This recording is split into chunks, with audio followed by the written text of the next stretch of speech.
hadith qui dit que le meilleur endroit pour la prière pour une femme est au sein de son foyer, et surtout dans sa chambre. Faut-il donc à la femme d'éviter d'aller à la mosquée, notamment pour la prière du Jumu'ah ou le Tarawih pendant Ramadan? Non, certains aimeraient. Hein, on met la femme à la maison et on ne la voit plus, on ne l'entend plus, on ne voit plus son visage, on n'entend plus sa voix, etc. Comme dit Cheikh Mohammed Ghazali, c'est comme si on l'a condamné à une mort intellectuelle et sociale. Alors effectivement, ce hadith, et d'ailleurs, hein, c'est réputé que la meilleure prière pour la femme, c'est chez elle. Tout le monde répond instinctivement. C'est un hadith rapporté par Ibn Khuzayma, rahimahullah, l'un des rapporteurs de hadith. Cette femme qui vient voir le prophète sallallahu alayhi wa sallam lui dit « J'aime bien prier avec toi dans ta mosquée ». Le prophète sallallahu alayhi wa sallam lui dit « Oui, je sais que tu aimes bien prier avec moi dans ma mosquée, mais la prière, ta prière dans ta chambre est meilleure que ta prière dans ton salon. Et la prière dans ton salon est meilleure que ta prière dans la cour de ta maison. Et la prière dans la cour de la maison est meilleure que ta prière dans la mosquée de ton quartier. Et la prière et ta prière dans la mosquée de ton quartier est meilleure que la prière dans ma mosquée. Donc, plus la femme prie dans un endroit retranché, mieux c'est. Et donc, c'est pour cela que beaucoup de savants disent que la meilleure des prières pour la femme, c'est la prière faite chez elle. Et ils disent que le hadith dans lequel il parle que la prière en commun est meilleure ou dépasse de 27 degrés la prière seule, concerne uniquement les hommes.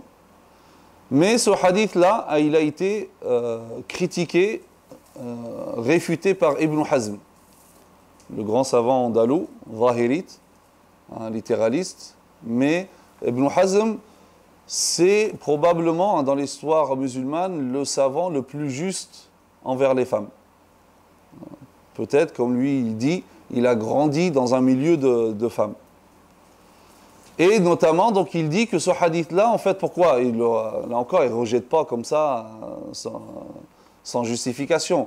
Il dit que ce hadith-là, il contredit la sunna pratique du prophète sallallahu alayhi wa sallam. Vous savez, les savants, ils ont divisé les hadiths selon le nombre de rapporteurs, de transmetteurs, en deux grandes catégories. Hadith mutawatir, hadith notoire, rapporté d'un grand nombre à un grand nombre, du début à la fin de la chaîne, et un hadith singulier, ahad, rapporté par une, deux, trois personnes, à une, deux personnes, du début à la fin de la chaîne. Le hadith d'Ibn Khuzayma, c'est un hadith ahad, ce n'est pas un hadith mutawatir. Ibn Hazm dit, ce hadith qui est ahad, contredit la sunna notoire, sunna mutawatira du prophète sallallahu alayhi wa sallam, qui indique que les femmes, depuis le début de la construction de la mosquée du prophète sallallahu alayhi wa sallam, les femmes priaient dans la mosquée du prophète sallallahu alayhi wa sallam jusqu'à sa mort.